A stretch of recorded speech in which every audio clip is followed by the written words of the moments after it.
ನಟ ದರ್ಶನ್ ಹಾಗೂ ಸುದೀಪ್ ಅಭಿಮಾನಿಗಳ ವಾರ್ ಜೋರಾಗುತ್ತೆ. ಕಮಿಷನರ್ ಕಚೇರಿಯ ಮೆಟ್ಟಿಲೇರಿದ್ದಾರೆ ಇದೀಗ ದಚ್ಚು ಪತ್ನಿ ವಿಜಯಲಕ್ಷ್ಮಿ.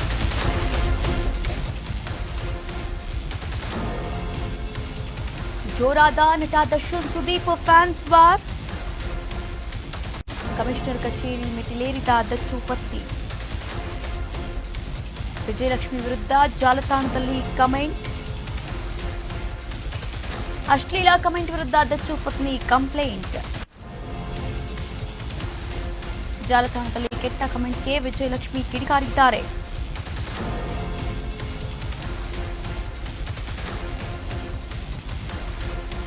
ಸ್ಯಾಂಡಲ್ವುಡ್ನಲ್ಲಿ ಚಾಲೆಂಜಿಂಗ್ ಸ್ಟಾರ್ ನಟ ದರ್ಶನ್ ಹಾಗೆ ಕಿಚ್ಚ ಸುದೀಪ್ ಅವರ ಅಭಿಮಾನಿಗಳ ವಾರ್ ಸೋಷಿಯಲ್ ಮೀಡಿಯಾದಲ್ಲಿ ಜೋರಾಗಿದೆ.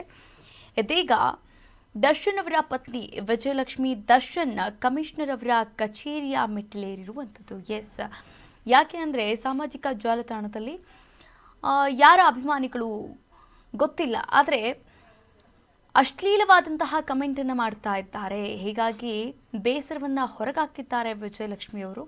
ಸಾಮಾಜಿಕ ಜಾಲತಾಣದಲ್ಲಿ ಕೆಟ್ಟದಾದಂತಹ ಅಶ್ಲೀಲವಾದಂತಹ ಅಸಹ್ಯವಾದಂತಹ ಕಮೆಂಟ್ಗಳು ಬರ್ತಾ ಇದೆ. ಹೀಗಾಗಿ ಈ ಒಂದು ಕಮೆಂಟ್ಗಳಿಗೆ ಕಿಡಿಕಾರ್ತಾ ಇದ್ದಾರೆ. ಕಮಿಷನರ್ ಕಚೇರಿಗೆ ಆಗಮಿಸಿ ವಿಜಯಲಕ್ಷ್ಮಿ ದೂರನ್ನ ಕೂಡ ನೀಡಿದ್ದಾರೆ. 150 ಅಶ್ಲೀಲ ಕಮೆಂಟ್ಗಳ ಫೋಟೋ ಸಹಿತ ದೂರನ್ನ ನೀಡಿರುವಂಥದ್ದು. ಸಿಸಿಬಿ ಇನ್ಸ್ಪೆಕ್ಟರ್ಗೆ ದೂರನ್ನ ನೀಡಿರ್ತಕ್ಕಂಥ ವಿಜಯಲಕ್ಷ್ಮಿ ಅಜಯ್ ಹಿಲೋರಿ ಕಚೇರಿಯಲ್ಲಿ ಇನ್ಸ್ಪೆಕ್ಟರ್ಗೆ ದೂರನ್ನ ನೀಡಿದ್ದಾರೆ. ವಕೀಲರ ಮೂಲಕ ದೂರು ಕೊಟ್ಟಂತಹ ವಿಜಯಲಕ್ಷ್ಮಿ ದೂರು ನೀಡಿ ಪ್ರತಿಕ್ರಿಯೆ ನೀಡದೆ ಹೊರಟ ದಚ್ಚು ಪತ್ನಿ ನಟಿ ರಮ್ಯಾ ಬಳಿಕ ವಿಜಯಲಕ್ಷ್ಮಿಗೆ ಅಶ್ಲೀಲ ಮೆಸೇಜ್ ಬರ್ತಾ ಇರುವಂಥದ್ದು. ಸದ್ಯ ಮೆಸೇಜ್ ಸಂಬಂಧ ದೂರನ್ನ ನೀಡಿದ್ದಾರೆ ದಚ್ಚು ಪತ್ನಿ ಎನ್ನಲಾಗ್ತಾ ಇದೆ. ಎಸ್, ಒಂದಲ್ಲ ಎರಡಲ್ಲ 150 ಅಶ್ಲೀಲ ಕಮೆಂಟ್ಗಳ ಫೋಟೋ ಸಹಿತ ಕಮಿಷನರ್ ಕಚೇರಿಗೆ ಆಗಮಿಸಿರುವಂಥದ್ದು. ಕಮಿಷನರ್ ಕಚೇರಿಗೆ ಆಗಮಿಸಿ ವಿಜಯಲಕ್ಷ್ಮಿ ದರ್ಶನ್ ಅವರು ದೂರನ್ನ ಕೂಡ ನೀಡಿದ್ದಾರೆ ಸಿಸಿಬಿ ಇನ್ಸ್ಪೆಕ್ಟರ್ ಅಜಯ್ ಹಿಲೋರಿ ಅವರಿಗೆ. ಎಸ್, ವಕೀಲರ ಮೂಲಕ ದೂರನ್ನ ಕೊಟ್ಟಿದ್ದಾರೆ. ದೂರು ಕೊಟ್ಟು ವಾಪಸ್ ಹೋಗ್ತಾ ಇರುವಂತಹ ದೃಶ್ಯಾವಳಿಗಳನ್ನು ನೀವು ಕೂಡ ಗಮನಿಸಬಹುದಾಗಿದೆ. ದೂರು ನೀಡಿದ್ದಾರೆ, ಆದರೆ ಈ ದೂರಿನ ಹಿನ್ನೆಲೆಯಲ್ಲಿ ಯಾವುದೇ ಒಂದು ಪ್ರತಿಕ್ರಿಯೆಯನ್ನು ಕೂಡ ನೀಡಿಲ್ಲ. ಹಾಗೆ ಹೊರಟೇ ಇರುವಂಥದ್ದು ದಚ್ಚು ಪತ್ನಿ ವಿಜಯಲಕ್ಷ್ಮಿ. ನಟಿ ರಮ್ಯಾ ಬಳಿಕ ವಿಜಯಲಕ್ಷ್ಮಿ ಅವರಿಗೆ ಅಶ್ಲೀಲವಾದಂತಹ ಮೆಸೇಜ್ಗಳು ಬಂದಿರುವಂಥದ್ದು. ಹೀಗಾಗಿ ಸದ್ಯ ಬೇಸರವನ್ನು ಹೊರಗಾಕಿರುವಂಥದ್ದು. ಅದರ ಜೊತೆಗೆ ಆ್ಯಕ್ಷನ್ ಕೂಡ ತೆಗೆದುಕೊಂಡಿದ್ದಾರೆ ಅಂತಲೇ ಹೇಳ್ಬೋದು. ಎಸ್, ಈ ಕುರಿತಂತೆ ಇನ್ನಷ್ಟು ಮಾಹಿತಿಯನ್ನು ನೀಡ್ತಾ ಹೋಗ್ತಾರೆ ನಮ್ಮ film bureau head Mavalli Karthik. S Karthik,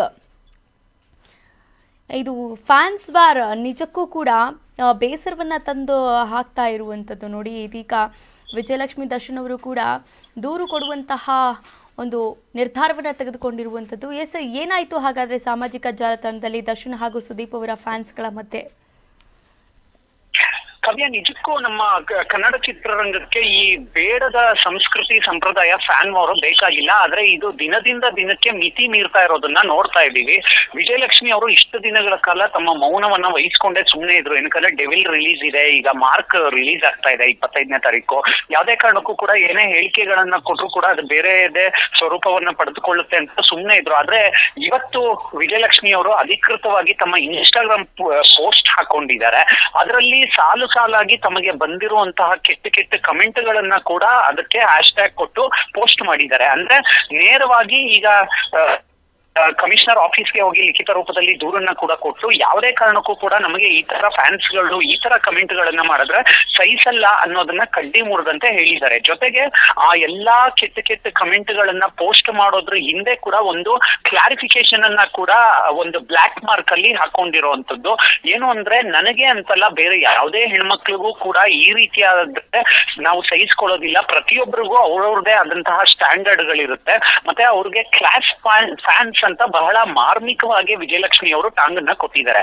ಅಂದ್ರೆ ಇವಾಗ ಅಭಿಮಾನ ಅನ್ನೋದು ಬೇರೆ ಬೇರೆ ರೂಪದಲ್ಲಿ ತೋರಿಸೋದು ಎಷ್ಟರ ಮಟ್ಟಿಗೆ ಸರಿ ಅನ್ನೋದು ಕೂಡ ವಿಜಯಲಕ್ಷ್ಮಿ ಅವರ ಪ್ರಶ್ನೆ ಆಗಿರುವಂತದ್ದು. ಜೊತೆಗೆ ಈಗ ದರ್ಶನ್ ಮತ್ತೆ ಸುದೀಪ್ ಅವರ ಫ್ಯಾನ್ಸ್ ಗಳ ಮಧ್ಯೆ ಏನು ವಾರ್ ಆಗ್ತಾ ಇದೆ, ಸುಖ ಸುಮ್ಮನೆ ವಿಜಯಲಕ್ಷ್ಮಿ ಅವರ ಹೆಸರನ್ನ ತೆಗೆದುಕೊಂಡು ಬಂದು ಅವರ ಇತ್ತೀಚಿನ ದಿನಗಳಲ್ಲಿ ಮತ್ತೆ ಹಿಂದೆ ಅವರ ಲೈಫ್ ನಲ್ಲಿ ವೈಯಕ್ತಿಕ ಬದುಕಿನಲ್ಲಿ ಆದಂತಹ ಘಟನೆಗಳನ್ನ ಅಲ್ಲಿ ಉಲ್ಲೇಖ ಮಾಡಿ ತೀರಾ ಪರ್ಸನಲ್ ಆಗಿ ಕೆಟ್ಟದಾಗಿ ಆಗಿ ಕಮೆಂಟ್ ಮಾಡೋದು, ಮತ್ತೆ ಅವರ ಒಂದು ಪರ್ಸನಲ್ ಲೈಫ್ ಬಗ್ಗೆ ಏನೇನೋ ಹಾಕ್ಬಿಡೋದು, ಈ ತರದ್ದೆಲ್ಲ ಬೆಳವಣಿಗೆಗಳು ಆಗೋದನ್ನ ವಿಜಯಲಕ್ಷ್ಮಿ ಅವರು ಸಹಿಸ್ಕೊಂಡಿಲ್ಲ. ಮತ್ತೆ ಕಮಿಷನರ್ ಹತ್ರ ಕೂಡ ಈ ವಿಚಾರದ ಬಗ್ಗೆ ಸಾಕಷ್ಟು ಮಾತನಾಡಿ ಚರ್ಚೆ ಮಾಡಿ ಇದನ್ನೆಲ್ಲ ಹೇಗೆ ತಡೆಗಟ್ಟಬಹುದು ಅನ್ನುವಂತಹ ಕೆಲವೊಂದಿಷ್ಟು ಸಲಹೆಗಳನ್ನ ಕೂಡ ವಿಜಯಲಕ್ಷ್ಮಿ ಅವರು ತೆಗೆದುಕೊಂಡಿದ್ದಾರೆ ಅಂತ ಹೇಳಲಾಗ್ತಾ ಇದೆ. ಜೊತೆಗೆ ಈ ಕೆಟ್ಟ ಕೆಟ್ಟ ಕಮೆಂಟ್ಗಳು ಮತ್ತೆ ಪೋಸ್ಟ್ ಗಳನ್ನ ಹಾಕುವಂಥದ್ದು, ವಿಜಯಲಕ್ಷ್ಮಿ ಅವರ ಫೋಟೋವನ್ನ ಎಡಿಟ್ ಮಾಡಿ ಬೇರೆ ಯಾವ್ದೋ ಘಟನೆಗೆ ವಿಜಯಲಕ್ಷ್ಮಿ ಅವರನ್ನ ಲಿಂಕ್ ಮಾಡುವಂಥದ್ದು, ಈ ರೀತಿಯಾದಂತ ಸಾಕಷ್ಟು ಪೋಸ್ಟ್ ಗಳನ್ನ ನೋಟಿಫೈ ಮಾಡಿ ಅದನ್ನ ಕಮಿಷನರ್ ಅವ್ರಿಗೆ ತಲುಪಿಸಿದ್ದಾರೆ ವಿಜಯಲಕ್ಷ್ಮಿ ಅವರು. ಅದರಲ್ಲಿ ಬಹಳ ಮುಖ್ಯವಾಗಿ ನಾವು ಗಮನಿಸಬೇಕಾಗಿರೋದು, ಸುದೀಪ್ ಫ್ಯಾನ್ಸ್ ಹೆಸರನ್ನ ಹೇಳ್ಕೊಂಡು ಕೆಲವೊಂದಿಷ್ಟು ಕಿಡಿಗೇಡಿಗಳು ಫೋಟೋವನ್ನ ಕ್ರಾಪ್ ಮಾಡಿ ಬೇರೆ ಬೇರೆ ಕೆಟ್ಟದಾಗಿ ಅವಾಚ್ಯ ಶಬ್ದಗಳಿಂದ ನಿಂದನೆ ಮಾಡಿ ಅದನ್ನ ಬೇರೆ ಯಾವುದೋ ಒಂದು ಘಟನೆಗೆ ಲಿಂಕ್ ಮಾಡೋದಕ್ಕೆ ಪ್ರಯತ್ನ ಪಟ್ಟಿರೋದು ಇಲ್ಲಿ ಬಹಳ ಸ್ಪಷ್ಟವಾಗಿ ಕಾಣಿಸ್ತಾ ಇದೆ. ಇದಕ್ಕೂ ಕೂಡ ವಿಜಯಲಕ್ಷ್ಮಿ ಅವರ ಆಕ್ಷೇಪ ಇರುವಂತದ್ದು, ಈಗ ಸಿನಿಮಾ ಅನ್ನೋದಂಥದ್ದು ಬರೀ ಸಿನಿಮಾ ಸ್ಪರ್ಧೆಗೆ ಮಾತ್ರ ಸೀಮಿತವಾಗಿರ್ಬೇಕೇ ಹೊರತು ಬೇರೆ ಬೇರೆ ವೈಯಕ್ತಿಕ ಬದುಕು ಅಂತ ಎಲ್ರಿಗೂ ಕೂಡ ಇರುತ್ತೆ. ಅದರಲ್ಲೂ ಸ್ಪೆಷಲಿ ಹೆಣ್ಣು ಮಕ್ಕಳಿಗೆ ಕೆಲವೊಂದು ಬಹಿರಂಗವಾಗಿ ಹೇಳ್ಕೊಳ್ಳೋದಕ್ಕೆ ಆಗಿರ್ಲಿಲ್ಲ. ಇತ್ತೀಚೆಗೆ ನಾವು ಇಂಡಸ್ಟ್ರಿಯಲ್ಲೂ ಕೂಡ ಗಮನಿಸ್ತಾ ಇದೀವಿ. ಮೊದಲನೇ ಹಂತದಲ್ಲಿ ರಮ್ಯಾ ಅವ್ರಿಗೆ ಕೆಟ್ಟ ಕೆಟ್ಟ ಮೆಸೇಜ್ಗಳನ್ನ ಮಾಡ್ತಾ ಇದ್ರು, ಆಮೇಲೆ ವಿಜಯಲಕ್ಷ್ಮಿ ಆಯ್ತು, ಅಶ್ವಿನಿ ಪುನೀತ್ ರಾಜ್ಕುಮಾರ್ ಅವ್ರಿಗೂ ಕೂಡ ಈ ತರ ಬೇರೆ ಬೇರೆ ಕೆಟ್ಟ ಕೆಟ್ಟ ಫೋಟೋಗಳನ್ನ ಹಾಕೋದು, ಕಮೆಂಟ್ ಮಾಡೋದು, ಈ ತರ ಎಲ್ಲ ಮಾಡ್ತಾ ಇದ್ರು. ಫ್ಯಾನ್ಸ್ ಗಳ ಹೆಸರಿನ ಸೋಗಿನಲ್ಲೇನೆ ಕೆಲವೊಂದಿಷ್ಟು ನೆಟ್ಟಿಗರು ಮತ್ತೆ ಕಿಡಿಗೇಡಿಗಳು ಇದೇ ಒಂದು ಫುಲ್ ಟೈಮ್ ಕೆಲಸವನ್ನ ಮಾಡ್ಕೊಂಡಿರೋದು ಕೂಡ ಕಮಿಷನರ್ ಅವರ ಗಮನಕ್ಕೆ ತಂದಿದ್ದಾರೆ.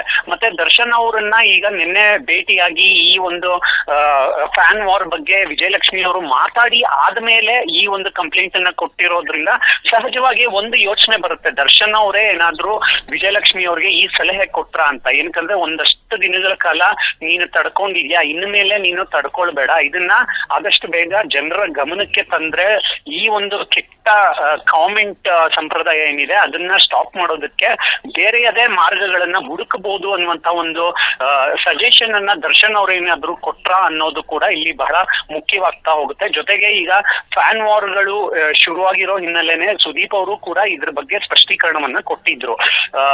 ನನ್ನ ಹೆಸರನ್ನ ಯಾರಾದ್ರೂ ತೆಗೆದುಕೊಂಡು ಮಾತಾಡಿದ್ರೆ ನಾನೇನಾದ್ರೂ ಮಾತಾಡ್ಬೋದು, ನನ್ನ ಹೆಸರನ್ನ ತೆಗೆದುಕೊಂಡಿಲ್ಲ ಅಂದ್ರೆ ನಾನೇನು ಅದಕ್ಕೆ ಕ್ಲಾರಿಟಿ ಕೊಡುವಂತ ಅವಶ್ಯಕತೆ ಇರಲ್ಲ.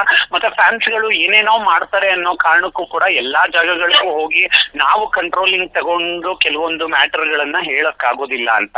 ಸೊ ಓವರ್ ಆಲ್ ಆಗಿ ಈಗ ವಿಜಯಲಕ್ಷ್ಮಿ ಅವರು ಕಮಿಷನರ್ಗೆ ಪೊಲೀಸ್ ಕಂಪ್ಲೇಂಟ್ ಅನ್ನ ಕೊಟ್ಟಿರೋ ಕಾರಣಕ್ಕೇನೆ ಇಂತಹ ಕಿಡಿಗೇಡಿಗಳನ್ನ ಅರೆಸ್ಟ್ ಮಾಡುವಂತ ಕೆಲಸಕ್ಕೆ ಪೊಲೀಸರು ಕೈ ಹಾಕ್ತಾ ಹೋಗ್ತಾರೆ. ಮತ್ತೆ ಆ ವಿಚಾರವಾಗ್ಲೂ ಕೂಡ ಎಂಕ್ವೈರಿ ಶುರು ಆಗುತ್ತೆ. ಇವಾಗ ನಾವ್ ಯಾವ್ದೋ ಒಂದು ಮೊಬೈಲ್ ಇಂದ ಒಂದು ನಕಲಿ ಪ್ರೊಫೈಲ್ ಅನ್ನ ಬಳಸ್ಕೊಂಡು ಏನಾದ್ರೂ ಯಾರಿಗಾದ್ರು ಕೆಟ್ಟ ಕಮೆಂಟ್ ಮಾಡಿದ್ರೆ ಅದನ್ನ ಈಗ ಕಂಡು ಹಿಡಿಯೋದು ಬಹಳ ಸುಲಭ. ಸೈಬರ್ ಕ್ರೈಮು ಮುಂಚೆ ಅಂತಿಲ್ಲ, ಬಹಳ ಸ್ಟ್ರಾಂಗ್ ಆಗಿದೆ. ಸೊ ವಿಜಯಲಕ್ಷ್ಮಿ ಅವರ ಈಗ ಮುಂದಿನ ನಡೆ ಏನಾಗಿರುತ್ತೆ ಅನ್ನೋದು ಕೂಡ ಕ್ಯೂರಿಯಾಸಿಟಿ ಇದ್ದೇ ಇದೆ.